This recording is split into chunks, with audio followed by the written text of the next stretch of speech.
Доброе утро всем. У нас солнышко поднимается. Время 6:30.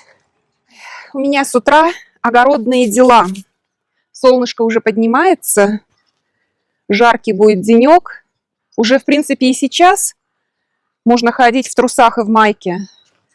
Чем сегодня я собираюсь заниматься? Я купила вот такую сетку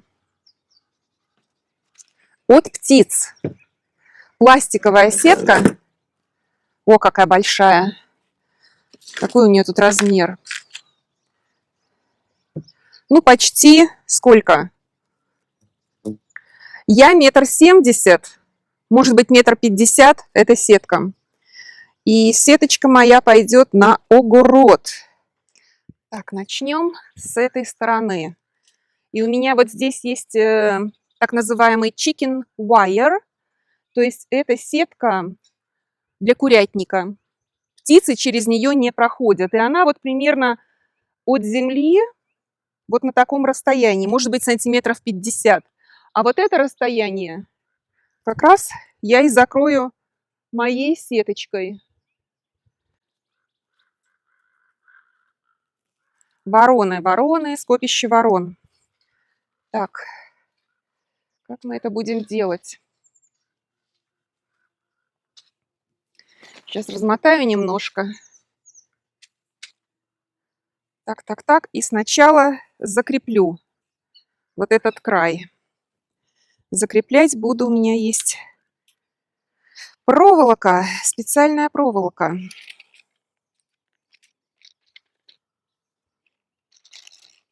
Изначально хочу хорошо все сделать, чтобы потом уже не переделывать.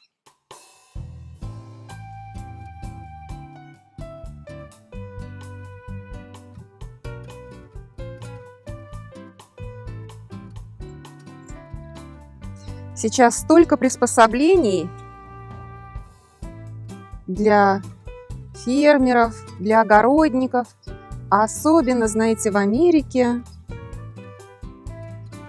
Да, я думаю, во всех странах уже все это есть. Поэтому заниматься одно удовольствие. Я помню, моя бабушка в Белоруссии, ну, родители моих родителей. У матери была только мама, а у отца были отец и мать. Так у них никаких приспособлений не было. Тяпки были, лопата была, плуг был, который крепился к лошади. Лошади не было, лошадь, потому что бабушка одна была. Ей просто тяжело было бы лошадь эту содержать. А родители моего отца были уже очень старенькие, им уже было за 80 лет, насколько вот я их помню. Или в районе 80, когда я совсем маленькая была, потому что у меня отец поздний ребенок, бабушка его родила, ей было 44 года, а деду было, наверное, 56, что ли, лет. Так, ну вот немножко еще сейчас внизу. И вот эта бедность, которую я там видела, бесконечная бедность в этой деревне, это какой-то был ужас и кошмар. Ну и плюс я еще, знаете, тогда не понимала, а сейчас-то я это понимаю. Мои родители почему-то не хотели помогать своим родителям. Когда они только-только поженились, сначала они жили с матерью моей матери в деревне, в одном доме. Свое жилье, это вообще было, знаете, роскошь, молодым было не по карману отделиться, только жить с родителями, либо быть каким-то там уникальным специалистом, куда-нибудь, знаете, после образования попасть по распределению и с предоставлением жилья.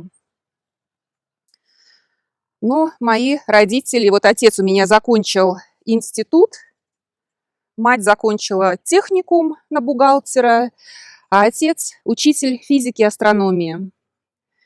И распределение так вот, я даже не знаю, мать моя, что-то я как-то не спрашивала, она мне не рассказывала. Может быть, она была распределена куда-то Она там поработала 2 года в какую-то деревню, а потом вернулась. Вот, потому что они познакомились. Моей матери было 25 лет. Отцу было... Он чуть-чуть постарше, ну, на год или на 2 там. Примерно одного возраста. И поженились вот они... Матери было 25, отцу 26 лет. Ну, значит, познакомились, может, на год раньше. Вот. И жили с родителями. И сначала жили с матерью моей матери. А потом...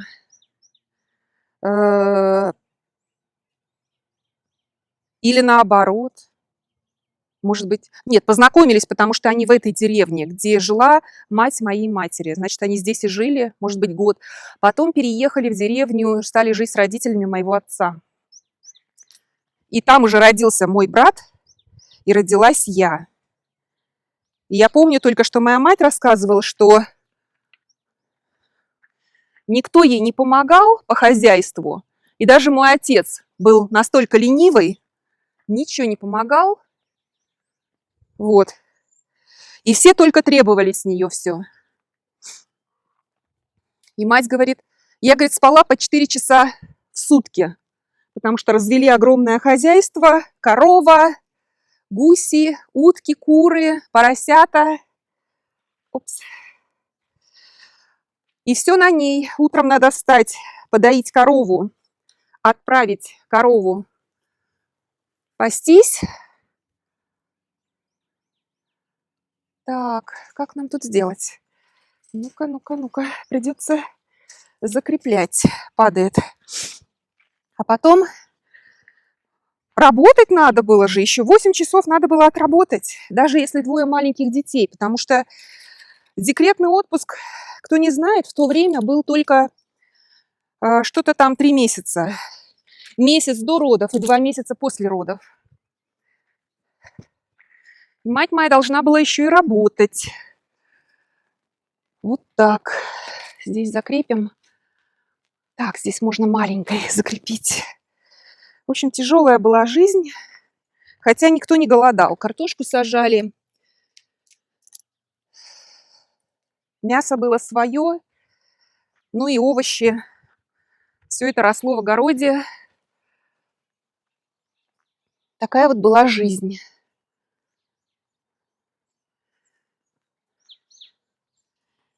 Вот, а сейчас какая прелесть. Маленькие эти тракторочки. Кто вот в Америке, я вот смотрю, кто-то нанимает как мы ландскейперов, а наш сосед, он у нас пожарный. Очень, кстати, хорошая профессия в Америке, хорошо оплачиваемая. И такая очень уважаемая профессия. Так он сам травушку вокруг своего дома всегда все делает сам. Энергии в нем очень много. Они никаких ландскейперов не нанимают.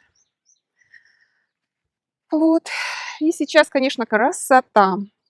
Любые тебе приспособления.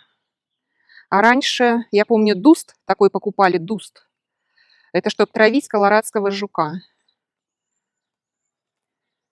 И если надо что-то покосить, то коса была. Обычная такая ручная коса. Я помню, отец мой косил траву. Дядька мой косил траву. Вот это я помню, маленькая была. И в огороде, вот я помню, как только всходы какие-то там появились, мы уже в июне приезжали, и надо было полоть. И мы пололи грядки. Так, пойду вокруг. Так. Что тут у меня? Где-то что-то зацепилось. Не порвать. Ну, зацепилась. Я помню, бабушка все это говорила, которая одна жила, не успеет там посадить, а то ли грачи, то ли вороны. В общем, птицы прилетали и выдергивали. Все, что она посадила, выдергивали вот эти молодые росточки. О, какая красота! Какая красота! Только мне надо развязать. Я тут поукрепляла мои не очень хорошо стоящие конструкции. Ну, как бы они довольно прочные, но кто знает, лучше лишняя поддержка.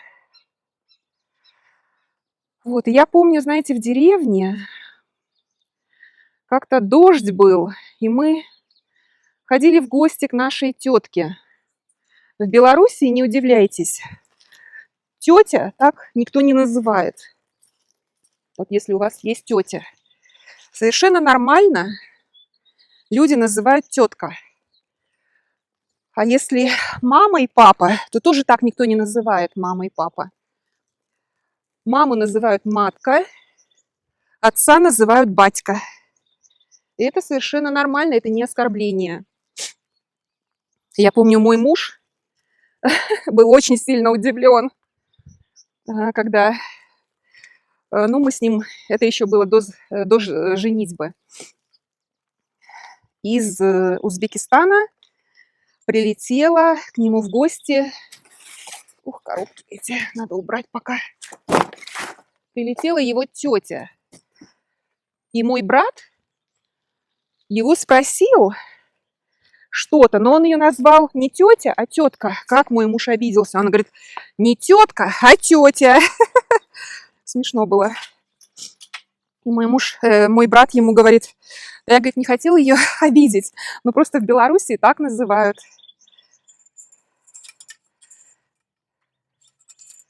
Так. Так что я помню, вот мы мы ходили в гости к тете, к нашей тете. Она была двоюродная сестра моей матери, но жила в соседнем поселке. Так, наверное, поставим пока вот таким образом. Вот, и обратно мы шли. Я даже не помню, у нее был конь, и вот она нас провожала на этом коне, телега такая, никаких рессор, колеса деревянные, обиты металлическими кругами. И знаете, каждый камушек на попе был, ну, чувствовался, когда вы ехали. И так интересно. Ну, такая телега, самая обычная, туда много-много сена, и вот ты сидишь на этом сене, оно немножко тебя смягчает. Эти все ухабы и ушибы. Но все равно чувствуется все. Ладно, и дождь начался. И мы решили, что нам надо куда-то зайти в чью-то хату по пути, переждать этот дождь, чтобы не промокнуть, потому что никакой у нас одежды от дождя не было. И вот я помню, мы остановились, хатка, знаете, покосившаяся, невысокая, видно, что хате этой лет 100, такая небольшая. Мы остановились, зашли, там бабулечка одна старенькая, лежит на кровати, печка у нее, и у нее вот заходишь, называется сенцы, такое помещение, где и вода стояла в ведрах, если нужно там для готовки, может быть плита, но не у всех были плиты, стол какой-то стоял, вот, и была одна единственная комнатка с печью, и она такая низенькая была, потолки такие низенькие, маленькая, печка была. И вот эта бабулечка лежала на своей кровати, мы попросили разрешения, она разрешила нам там с ней посидеть, пока дождь пройдет, ну это полчаса мы, может, посидели. Это вообще, вот эта бедность, сколько я там видела этой бедности, но люди были такие добрые, приветливые, не были алкоголиками, но в какой бедности они жили, это просто... Собака моя ходит, исследует. Ладно, продолжаем, и я покажу потом вам результат. Сходила, переоделась, уже жара. Ой, веревки не завязала. Собака моя.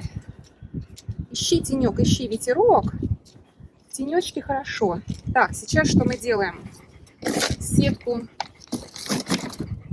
от птиц натянули, а вот этот материал, это будет блокировка солнца.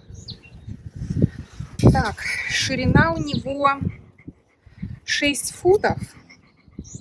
И мне нужно отмерить 10 футов.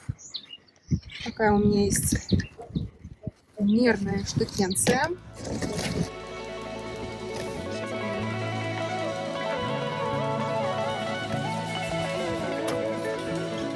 Вот такая у меня получилась конструкция.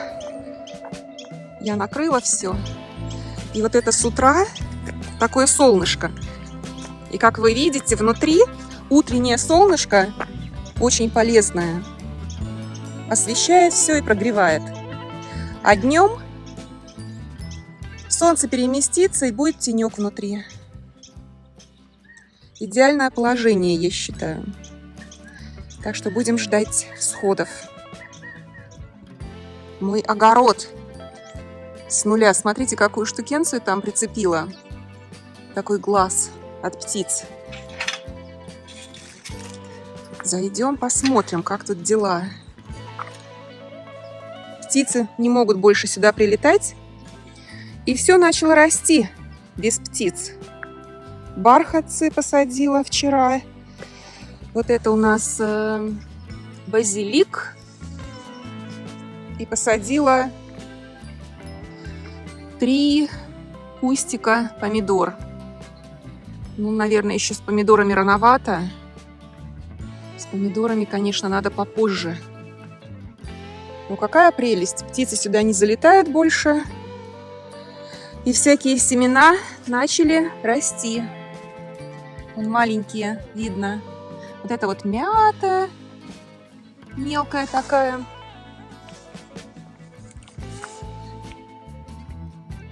А здесь какие-то другие семена вылезают. Без сетки вокруг птицы выбирали все. Здесь вот семянчики. О, вон их сколько. Всякие цветочки. А вот это чудо-юдо. Глаз такой, отпугивать птиц. Потому что вот это пространство у меня не закрыто. Одно единственное. Я его не буду закрывать. Ой, какое приятное утречко у нас. Сейчас еще вам покажу. Гоуфер. Как работают гоуферы. Так, а вот здесь проходим. Видите, какие цветы? Белая глициния. Цветов очень-очень много. Но пока еще только набирает силу. Камера не показывает так далеко. Вот сейчас вам гоуфера работу покажу.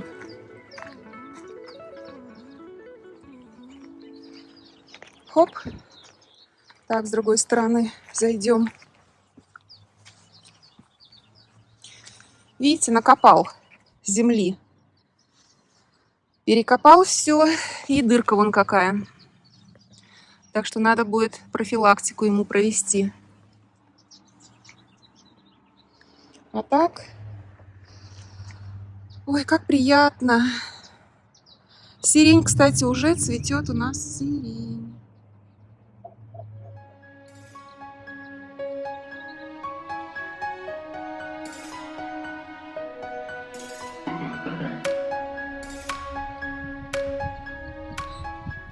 У нас на поле сейчас можно видеть желтые такие цветочки. Это дикая петрушка. Или называется Foothill Desert Parsley по-английски. Вот вам близко покажу.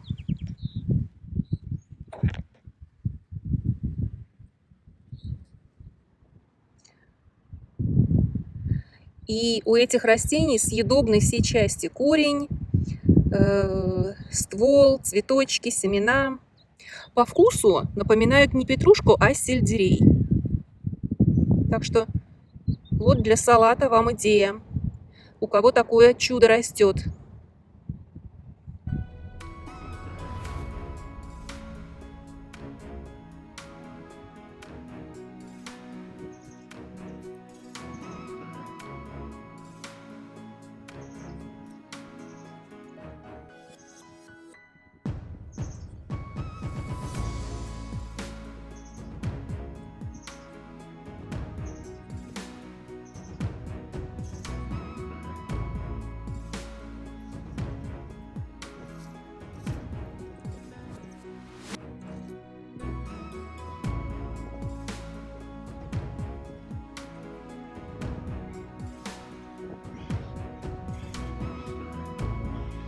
Любите ли вы ароматный чай? Я была в магазине Walmart и там купила парочку вот таких фруктов. Называется помело. Мне очень нравится по вкусу. И что я делаю перед тем, как очистить? Берем самую обычную овощечистку. Моем как следует наш помело. Кстати, вот такой помело у нас в Walmart продают чуть меньше $4 за штуку. Дорогие. Ну, что сделаешь? Мне они очень нравятся. И вот так тоненькую-тоненькую кожуру срезаем. Дадим ей высохнуть. И потом, когда чай будем заваривать, добавим это в чаек. А еще я очень люблю чай зеленый с жареным рисом. Когда идете, вот у нас, по крайней мере, в нашем небольшом городке, там есть такой китайский буфет, ресторан буфетного типа. Вы туда приходите, и вам наливают чай зеленый. Ну, если вы попросите зеленый чай, скажем, горячий, то вот он уже так и продается. Можно купить в азиатских магазинах чай с жареным рисом. Я попробую сама поджарить рис и посмотрим, действительно ли это тот чай. Если нет, значит, тогда будем просто покупать в азиатских магазинах. У меня вот такой есть рис. Это сладкий рис. Ну, называют его, видите, Cal Rose. И он похож на обычный кубанский рис. Вот этот рис используют как sticky rice для роллов, для суши. Он такой вкусный рис, потому что жасмин, он имеет другой вкус. Мою рис. И знаете, поскольку я решила заниматься природным земледелием, то вот эту воду я не выливаю в раковину, а я поливаю свои растения вот этой водой. Так, я уже включила, видите, огонь.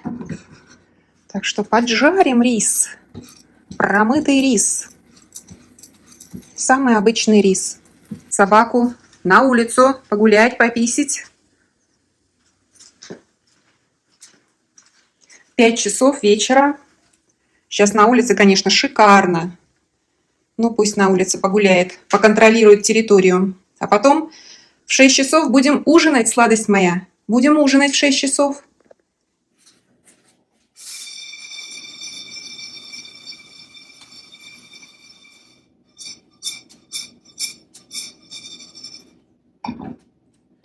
Жарим рисик.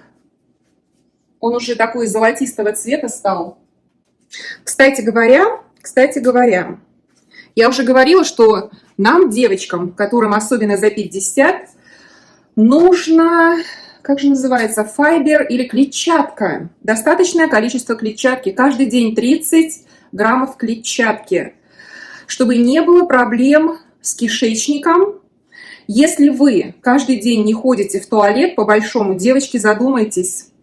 Запоры ведут к гниению в вашем организме и отравлению вашего организма. Поэтому я знаю, что, знаете, мы все не добираем клетчатку. Как я с этим справляюсь? Я уже говорила, что я ем семечки, орехи очень хорошо, сухофрукты очень хорошо. А еще вот такая вот есть вещь. Называется Psyllium Husk Powder. И я пью 1 чайную ложку, развожу 300 мл воды. Обжаривается, кстати, почти как кофе. Довольно быстро. Такой запах приятный. Вот зеленый чай с жареным рисом примерно такой же вот аромат и имеет. Вот эта вещь. Еще хорошо семена льна. И суперфуд – это овсяная каша. Но я не люблю каждый день есть овсяную кашу. Раз в 2 дня, раз в 3 дня. И И вот так чередую с чем-то. Но у меня ушли запоры. Одно время как-то было, но причина запоров была не в том, что я ела мало клетчатки, а в том, что я использовала Африн очень долго. Это такой препарат сосудосуживающий.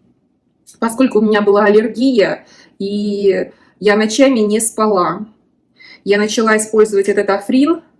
Без Африна у меня нос не дышал, я не спала. И, в общем, такое было замкнутое какое-то пространство, не пространство, какой-то цикл замкнутый. И вот аллерголог спасла меня. Она мне выписала лекарства. У нас сейчас уже цветут дубы. Ух, красивый такой цвет у риса. Она мне выписала лекарства, которые я пью за месяц до сезона. В этом году я не успела, потому что я не думала, что так быстро наступит лето. У нас в середине марта наступило лето, и уже цветут дубы. Вот. Поэтому я сейчас стараюсь на улицу не выходить, особенно днем. Утром, когда так, знаете, тихо, спокойно, чистый воздух. Вот утром я еще выхожу, что-то там во дворе могу делать, вот, а потом уже все, сижу дома. И то иногда нужно выйти во двор, что-то сделать. И захожу домой, у меня глаза начинают чесаться. А когда чешутся глазки, это вот у нас дубы, причем нос не закладывает. Только ночью отекает, вот слизистая. Так что вот, пользуйтесь. Вот этот псилиум, это натуральное. Как я поняла, натуральное такое пудра сделана из чешуек подорожника. Но начинала я с половины чайной ложки, разводила водой и пила. Обязательно нужно пить много-много воды, потому что он разбухает в вашем желудке там, да, и дальше идет в кишечник. И, кстати говоря, поскольку он заполняет хорошо ваш желудок, я заметила, что я стала меньше есть, и у меня начал немножко уходить вес. Тоже очень хорошо, потому что я за зиму набрала все-таки вес. Рис я остудила, переложила в пакетик. Вот, и уже заварила чай с этим рисом. Он сильно не разбухает. Я боялась, он сильно разбухнет. Но действительно, вот этот именно тот аромат, который мне нравится. Сейчас вот перелью в чашку. У меня здесь зеленый чай. И будем пить. Да, Миго? Ты покушал? Иди, мой дорогой, на свою лежаночку. Изучает все, нюхает. Мы сюда еще его никогда не пускали в дом. Во дворе он у нас бывал в гостях, когда еще наша собака была жива, Рафи. А в дом мы его не пускали. Первый раз он в нашем доме. Пошел изучать дальше.